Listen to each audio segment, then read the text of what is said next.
Uh, Thanks so much for being here. We are happy to support Abridge, you and the entire team, and have been so impressed with all that you're building. So exciting to dig in a little bit about you, the company, and everything going on in the world right now. I really appreciate it. It's such a privilege to be here with you. So we try to dig to some of the further corners of the internet to find out a little bit about you. You're tricky. You're very tricky. But tell me if this is true. It seems like you love, maybe in no particular order, Warp Records, late 90s skateboarding, Vincent Van Joyson, Yeah. and cardiology.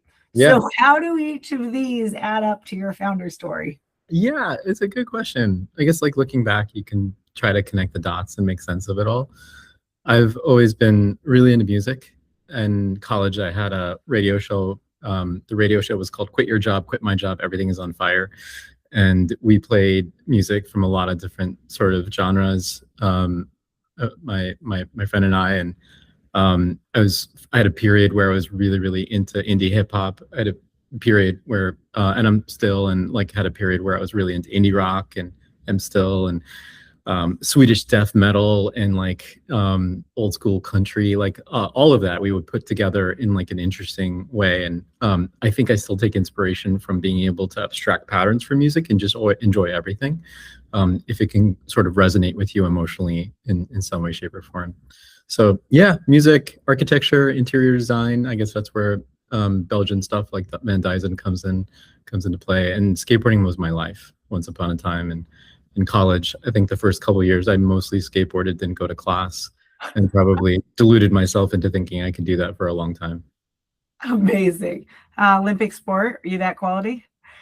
No. And I actually, like, I guess the way we used to, it's still like this, I think, to an extent, but it's changed a bit. It's such a subculture, or at least it was, like skating meant a lot. It meant something about what music you listened to, what art you enjoyed, like all your references. It was like the way you talked, like the words you used.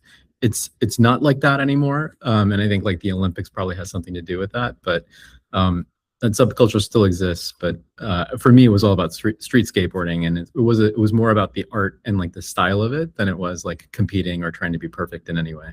Oh, it was so fun. I want to dig up a high school photo of you. Yeah, totally.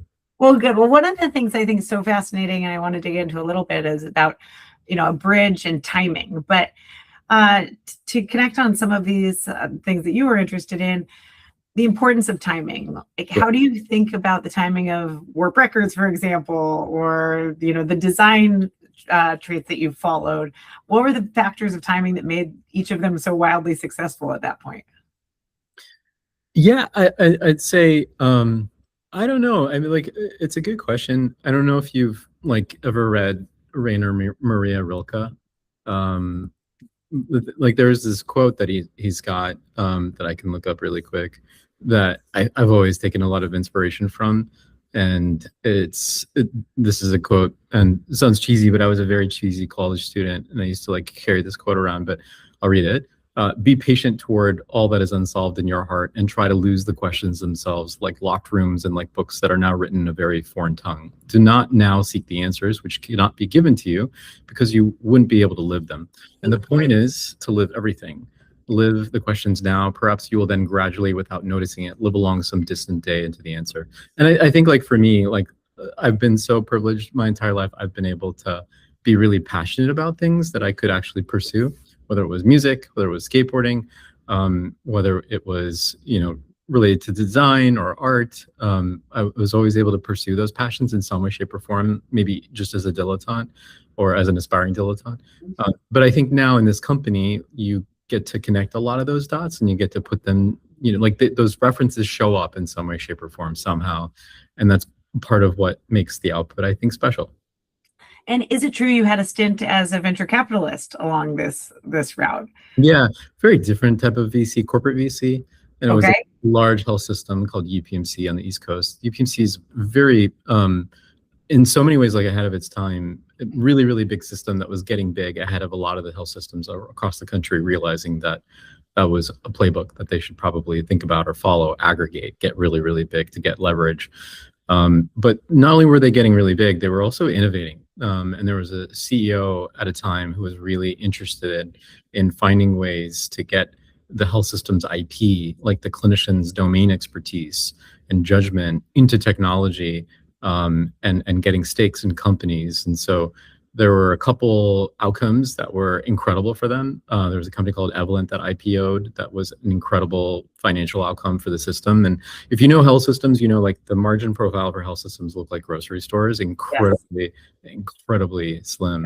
Yeah. And so you see these tech margins or these, like, you know, software margins, and it's like, well, how can we rinse and repeat that? So for a while, we were doing not just a lot of internal kind of incubation of teams that could go solve problems internally and then it, like, you know, spin out, but we were also investing in startups. We were putting capital into funds, and I got to lead a lot of those efforts for years. It was fun. Fantastic. And that clearly must have, you know, taken a lot away from and influencing even things about Abridge. But what about your time as a cardiologist and within the clinical setting? Yeah. Would you have done it forever? Oh yeah, and I'm still doing it. So like, I'll 1 week in the month I go around in the hospital and I Amazing. get to see patients. It's a privilege. I get to stay close to the mission, and you know, selfishly, I'm dogfooding Abridge. I'm using it to bring those insights back to the team. And there's always new ideas every single time I round that I really want to build. And now more than ever, it feels like you can build everything like faster, or like convey ideas so much more easily than you could before. So it's empowering. But yeah, I think that for me, med school was not fun. Like, I went through the motions, but it felt a lot like rote memorization, and it didn't feel like I could be creative. And I wanted to create impact at scale, and it didn't feel like there were tons of options. One way you can create impact at scale, at real scale, at crazy, like tech kind of scale, one way to do that outside of tech is to do basic science research. But it's 13 years to go from bench to bedside. And if you're really, really incredibly lucky and you hit the lottery, maybe you're a part of something that can change the world. Maybe it's something related to drug discovery. Maybe it's something related to an incredibly impactful clinical trial. And that isn't my attention span. I can play really long games. Don't get me wrong. I think I can win every marshmallow test I'm in, but I also need feedback loops along the way. And that felt like a kind of feedback loop that I wasn't particularly interested in. But software, though, that's like a feedback loop that's so exciting. So yeah, it sort of all came together. But care delivery itself, like, I love. Like, I went to Michigan for residency, and just absolutely addicted to the work. I was talking to a doctor earlier today about duty hour restrictions, and just how like spoilt, you know. This is me as I'm like an old unk now, obviously, but like. Duty hour restrictions, like people, when now it sounds so lame, but when you couldn't get me out of the hospital, you know, like they say get out before a 30-hour shift, like as long as you can go. But I would do like 48-hour shifts. I could not leave the hospital because I was so into the work. I really loved it, but I also really, really wanted to be a part of some team that could do something for a lot of people, not necessarily because that's any better than the PCP who's making incredible impact with a weekly clinic. I just wanted that and found a way to get there. I love that. Now, what did you get right about Abridge's timing when you started this, and what did you get wrong? I think what we got right was just having, I think to some extent, earned intuition that this could be possible, like technologically, number one, and then number two, that the market would open up for it. And on the technological side, when I was at Carnegie, at UPMC, we were also funding research at Mellon, and there were professors and PhDs and postdocs we were supporting. And in the mid-late 2010s, there was a lot of excitement around deep learning, and not just on the imaging side. And I remember you could just sort of feel what could be possible. Yeah. And then, with transformers starting to take over and make a lot of impact in late 2017, that paper coming out, and then 2018, us really getting our hands and figuring out how to fine tune models and annotate data to build real incredibly useful things with BERT and BioBERT and Longform and all the other kind of models out there. You could see it. And so that was one part of the bet that this would happen. And it was before LLMs became a thing, Yeah. but knowing that something could happen, something would have to happen. And then on the market side, honestly, I think that's more than anything resilience and persistence, and just not dying. Like being able to go through this idea maze, but also this go-to-market maze until 2023, where post GPT, everything, the sky opened up and health systems called us back and said, let's pilot. Yeah. Yep.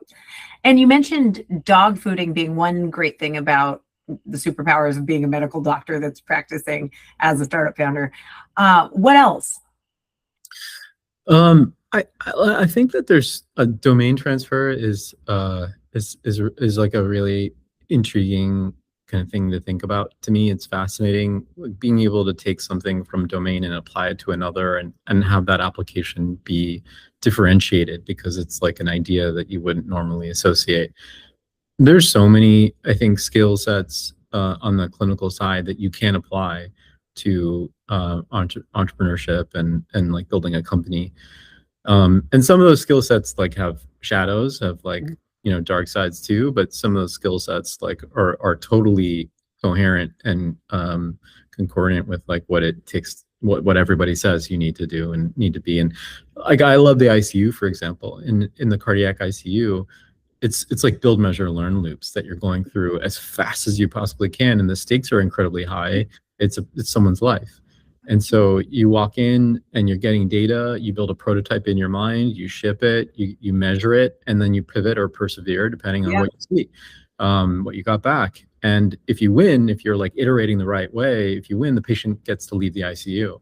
And I think early stage startups for sure, but really like probably companies forever, especially at this moment where everything's changing so fast, is that it's just about learning as fast as you can and compressing the distance between a decision and an action as fast as you possibly can, operating with way less than perfect data, and sometimes based on earned intuition.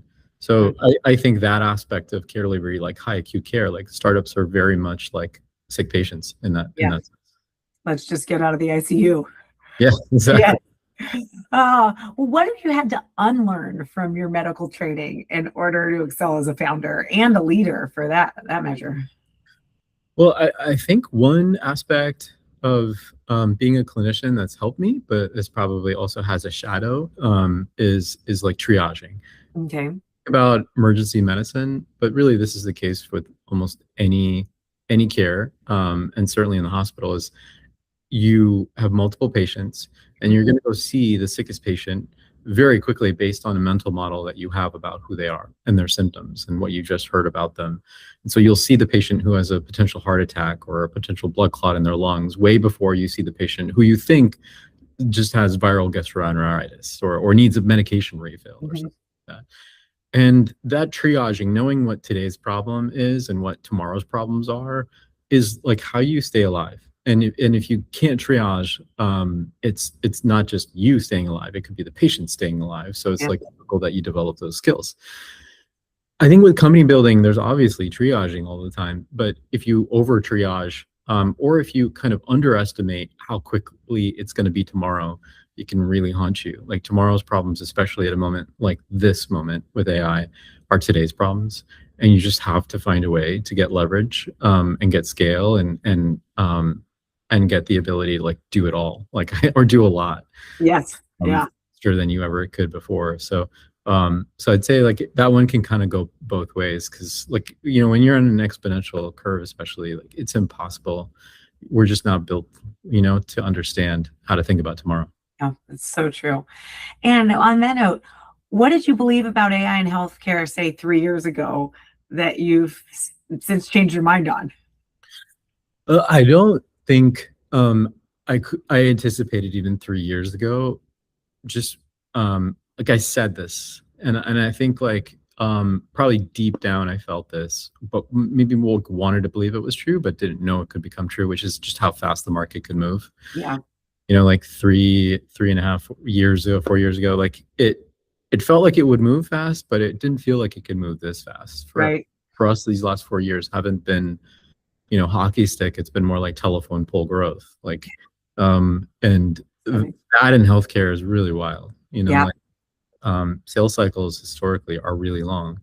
And the way we've been able to, get the technology into people's hands as quickly as we have, like we'll touch over 100 million encounters and hopefully like a multiple of that by the end of this year, beyond that kind of run rate. And that's a big part of the country at that point in time. Yeah. And for that to happen in healthcare, I could not have anticipated. Yeah, that's a good point.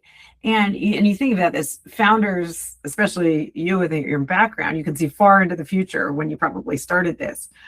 But with historically a slow-moving market, how did you tell the story of Abridge early on without getting too far and spooking? Yeah.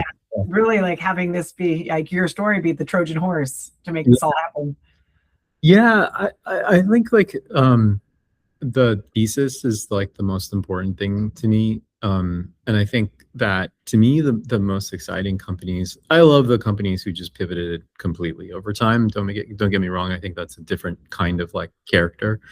And I think I'm even more drawn to the companies that have like at least one idea that they held very tightly to. And that one true North Star they were willing to ride or die with. And for us, I think we have always been willing to ride or die on this idea that healthcare is human and that technology can make it even more human, that we can bring people closer together, and that it would be paradoxically profound if we can use tech to get tech out of the way, and that the most human interaction is a conversation, and that the conversation is computable, and that you can build a platform on top of it. And I think that's what's like never changed for us, and it continues to be the true North Star. And it's sort of helped us, I think, navigate a lot of deserts as well. And I think it gives me, at least personally, but hopefully the entire company, resilience that like no matter what happens in the future, like we'll always, as long as we're right about that thesis and people believe it in their bones, we'll be able to find a way. Yeah, that's such a good point. My early time at Twitter, Dick Khosla made a good job of having that North Star to connect every person on the planet. And Yeah. You're right. It's like so much more powerful to work for when you have a mission that's that large and that overarching. Totally. And yeah, your work is never done. Totally. Yeah. So cool. So these are all the good things that you've done. It sounds like you everything's gone perfectly, which it probably hasn't. What's a decision you made at Abridge that looked obviously right, but turned out to be really wrong? And what signal do you think you missed? Well, I like there's probably a billion things. But when I look back, and even this, maybe it's like me being defensive, but I don't mean to be. But like on the go-to-market side, especially in a market that's as hard as healthcare, you've got to take a billion shots. Like I think especially I don't want to feel like I'm sitting still when we're trying to figure something out. And you never know like what can turn into a thing. And in hindsight, it'll all look obvious, but you just never know. And so like there were companies that like in 2021, for example, when we were or 2022, maybe even, we were eating real glass. We had found a way to raise another round at a 2x even, but like we didn't have like anything outside of the real thesis and like an awesome product and demo that really hadn't caught any fire. We had not figured out distribution. And there's that Alex Rampell quote, like startups get disruption when they get distribution faster than incumbents get innovation. And so like you don't know where that channel that is, and you don't need a ton of them, but you need something. And so like there were companies that like we'd done deals with just to sort of figure this out. And some of those companies, like you look back and you see them on the cap table or something, you're like, what did we do? But then you realize it's so hard though. Like go back to who you were and what the milieu, like what the environment was then. Yep. Like you do it again, like I would do it again probably. And and it's part of the journey. Yeah, it's like, what is that? Like you miss all the shots you don't take. You never know. So like, that was when I was at Andreessen Horowitz on the market development side. So many Fortune 500 try to lead the startups to do what they want, of course. And so many of those can go afoul when you change your whole business model. But I suppose if you have your North Star and you take some of those shots, like who knows? Hindsight is 2020. So yes. So if you had to completely rebuild Abridge today with everything, is there anything you would do differently in the first 12 months or so? And if so, what? On it, like that's the exercise I feel like we have to wake up every single day and ask ourselves. It's almost like the morning ritual has to be grabbing coffee and imagining yourself starting the company again today. Of that. And, what would you do different? Like, what would you do? And it's a hard mindset to get into, but given the world is changing as quickly as it is, like you have to in order, because you just have to anticipate there's like 20 other competitors that are about to pop up, and they've got some new insight or new technology, new primitive that they can leverage. What could they do better than you? And um find a way to like figure out how to build a culture in the company that can do that too, can let go, can like have strong opinions held loosely, as much as there's a core thesis that we all hold tightly to. The how we get there to the North Star has to be super fluid. Yeah. So for us, we were post transformer paper pre LLM, but post LLM, like we became post LLM. We like operated that way. Like we figured out workflows. We figured out how to evaluate. We figured out how to scale. And then, in this new agent first paradigm, it's a whole new way of building product, but it's a whole new way of operating too. True. So, like a lot of the exercises we run through these days, like we have our CTO San, I think ran through some of this where he was before at Notion, is like just like trying to figure out from first principles, like what should the company look like? Yeah. And Conway's law, you build what you look like, and what's the product look like now in this new world, and also what do we think it could look like in 6 months, and what would that work need to look like to build up? What's your head count right now?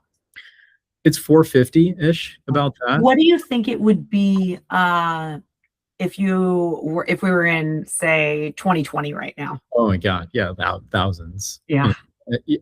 And the 450, I think parts of the org won't grow as fast as others. It'll look very bimodal, I think, from here on.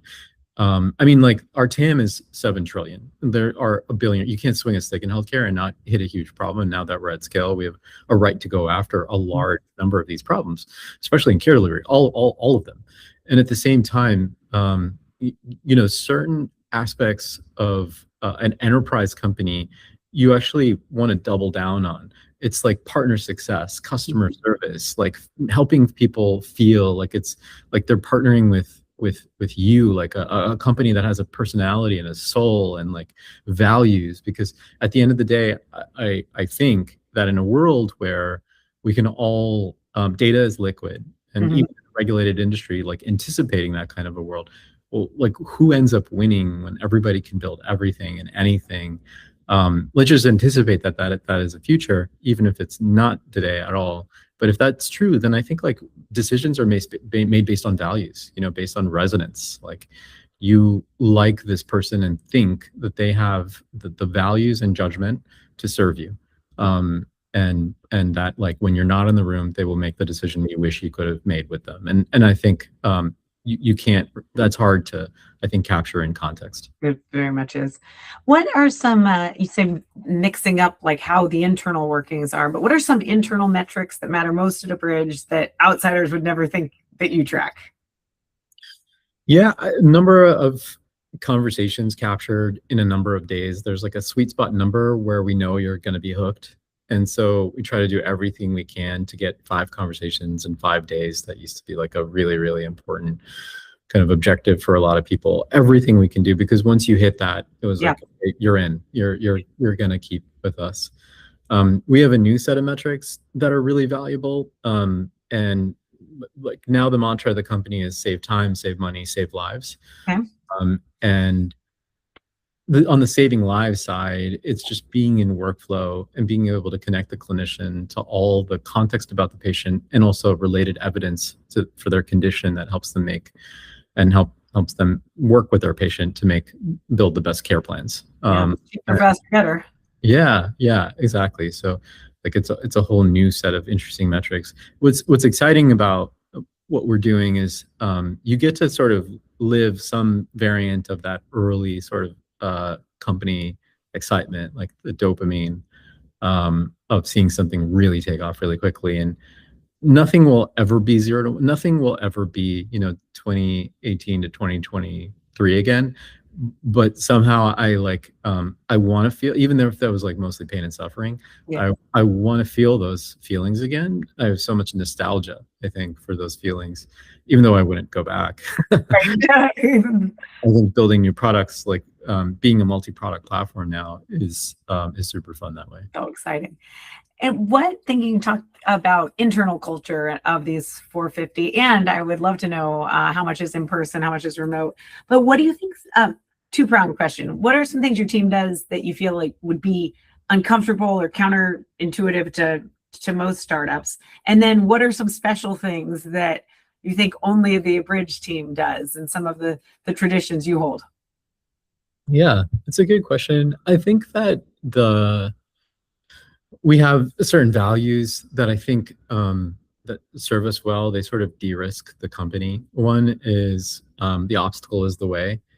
It sort of takes inspiration from, like the stoicism and this idea that like the only way is sometimes through, and obstacles are opportunities, and you have to like find a way to flow, through them and figure them out. And I think, yeah, and I think especially now, obstacles are like you just perceive them as moat, like that's defensibility. Like in a regulated industry with proprietary data sets where privacy and compliance and security are P0, where it's really, really hard to even integrate, to pull data, much less push data, where getting into workflow is incredibly difficult, where earning trust is so hard. All of that is moat. All of that is defensibility. And as hard as it is to figure this stuff out, and as much as painful as it is to sort of be in a regulated industry sometimes, even though a lot of these safeguards make sense, these guardrails, like I just see that as moat. I remember VCs who didn't want to invest at the seed now come back to us saying like, I only want to invest in companies that have that kind of, sort of pain. Obstacles as the moat. Yeah, yeah. Yeah. We have another good one, which is taste good things to have good taste. Oh, I like that.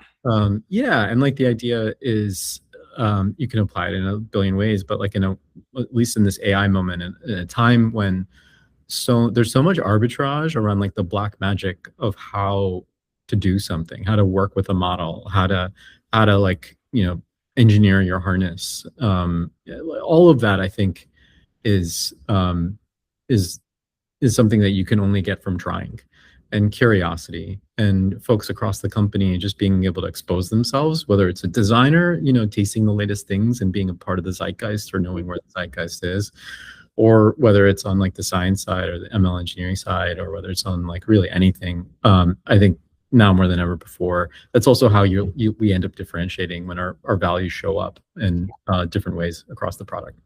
Oh, that's great. And any traditions that you think are fun or quirky or true to the Abridge culture?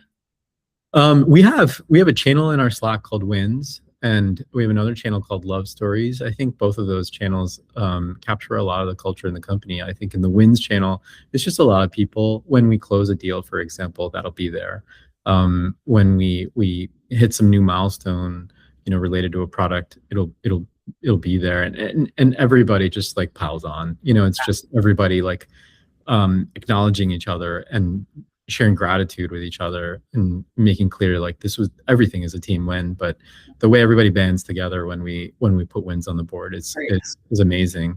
We should probably have a losses channel too, just to make sure that everybody understands what's going on, like making sure that we're all sober too, because it if you're only celebrating the wins, I think that's not the right way to build resilience. The other one is love stories. Like every day we'll get feedback from end users, and the positive feedback we try to funnel into this channel, and it's amazing because and I've said this many times, but I really believe it, so I'll repeat it. It's not dopamine. It's really like oxytocin. It's purpose. Yeah. It's a way better chemical, and it's a chemical that can get all of us through a marathon. Yes. It's the kind of thing that can keeps really late and keeps you finishing a product feature. And yeah, that I took that away. Probably one of the biggest things at Twitter too. I would say Twitter in the world or Twitter in the wild And when you saw something bigger than yourself and you were helping something happen in government or an international, or some world crisis, and you're helping people get Yeah, through, that does keep you up late. It keeps you shipping. It keeps you, away from the fail whale. And exactly. Yeah, yeah, you're doing exactly. something larger than yourself.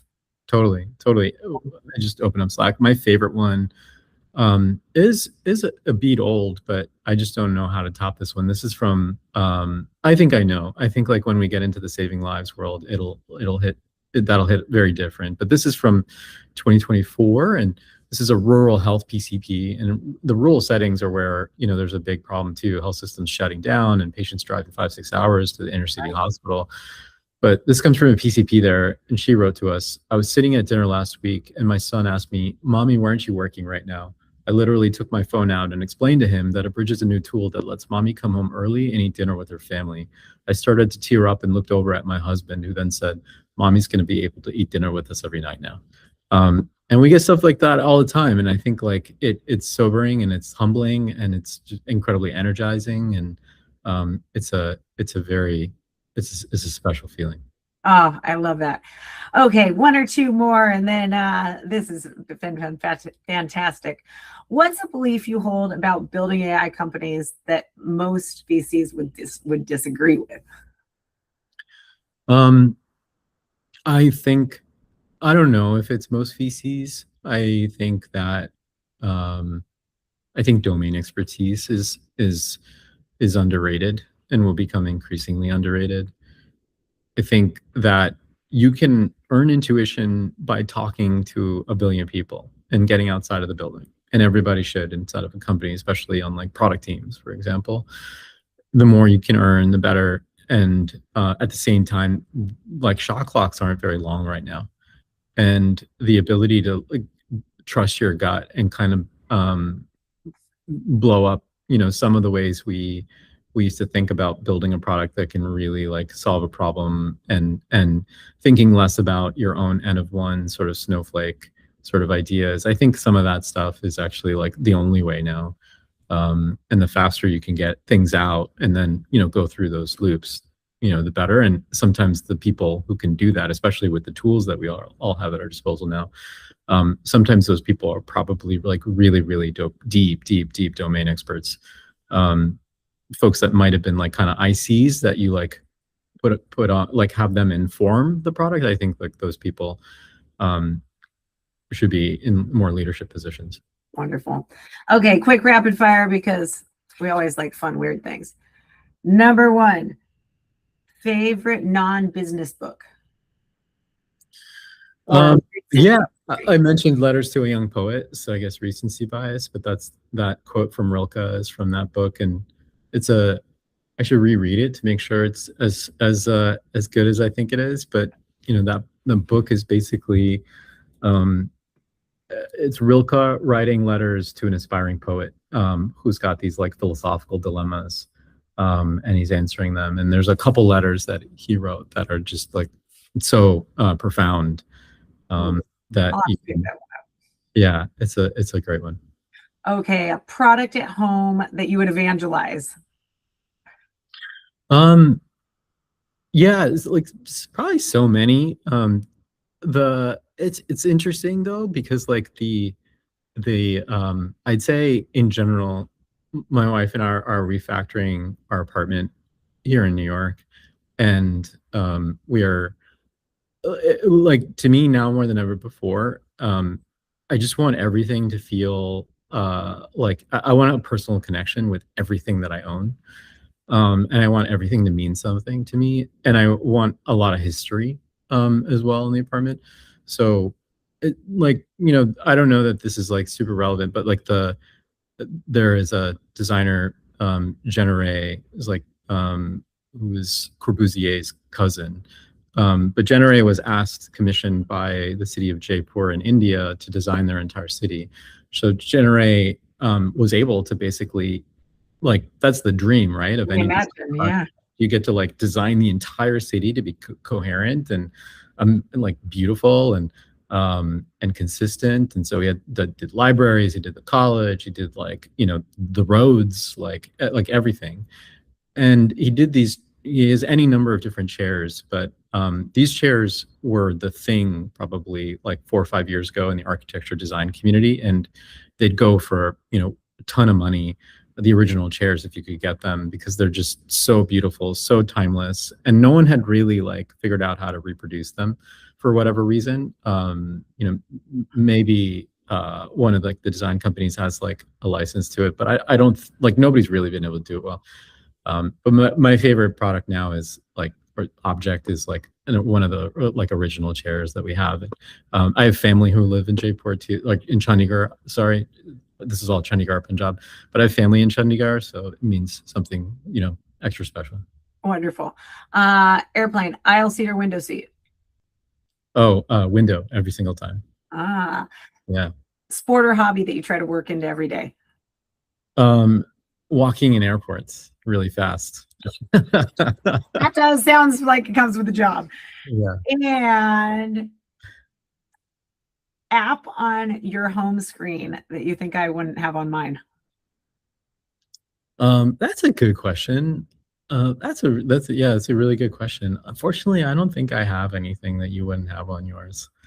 I don't think I've got anything super special. Maybe one thing you might not have, and this is like thanks to my kids, but like we've got a lot of chess apps on there. I have twin 10-year-olds, and so do I. Yes, we talked about this. Yeah, about that. Yeah, they are like obsessed with chess right now. So are mine, but I don't have any apps. Okay, you've helped me. Okay, amazing. Yeah, they're like training on there all the time. Are they on chess.com? I take it. Yes, yeah. They should play each other. Oh, okay. I like this. This is our next order of business. Yeah. Good. This time you're in New York, there's a place in the West Village where they go to play chess, and like old, I think, Albanian gentleman who owns the shop. Oh, how fun. It's such a New York story. Okay, this needs to happen. And he's like, smoking weed and like playing chess in front of them. And in the back room, he's like, he like just replays famous games for them and like tries to help them understand how to think through all the different moves. It's special. Oh, that is neat. That is neat. And because you are in New York, we would be amiss if we didn't ask you favorite restaurant pick. I'm not like as cultured as I should be, but I'm really into pizza. And so my 10-year-olds want to start a YouTube called the Dough Bros, where they just like we just sample all the pizza in New York and we grade them all. But Linder Street Pizza, to me, like we have one right by our office here now in Soho, and it's in Little Italy, like is such a good slice. It's always amazing. That's probably my favorite. Otherwise, I'm super into Indian food. There's a new place called Musafir in Tribeca that is unbelievable too. Oh. They have Rumali roti, which is like you can't get really in America easily. So yeah. And the good stuff. Oh, well, with that, good. Well, thank you so much for going all over the map, but amazing founder, amazing company. And I'm so excited for the journey ahead. Thank you. Progress. We're so lucky and privileged to be working with you. I appreciate it.